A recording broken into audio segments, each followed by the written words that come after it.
Баршаңызға сәлем достар. Бүгін жұмыртқа мен сосискадан тост дайындайтын боламыз. Тура видеодағыдай осылай уақтап турап аламыз. Одан соң сырды осылай жұқалап турап аламыз. Немесе листовой сыр қолдансаңыз да болады.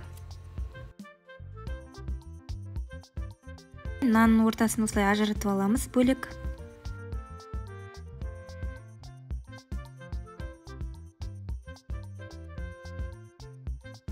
Оқтаудың көмегімен осылай нанды нетіп аламыз, тегістеп жұқалап аламыз. Осылай бір ыдысқа бөлек жұмыртқаны салып, ішіне тұзын қосып, араластырып дайындап аламыз. Табамызға аздап шағым май құйып, одан соң қызған соң нанның шеткі бөліктерін орналастырып, ортасына тура видеодағыдай сосискаларды орналастырамыз әдемілеп.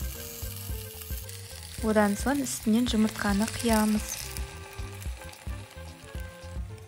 Үстінен сыр саламыз. Кетчуп құямыз тура видеодағыдай. Одан соң нанымызды қоямыз. Тура видеодағыдай осылай қуырып аламыз.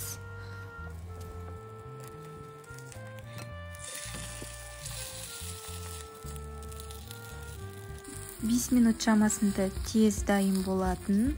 Таңғы ас немесе 5 шайға дайындасаңыздар да болады. Өте дәмді болып шығады. Видеоның соңына дейін қарағандарыңызға рахмет. Сіздер де міндетті түрде жасап көріңіздер. Келесі видеода көріскенше сау саламатта болыңыздар.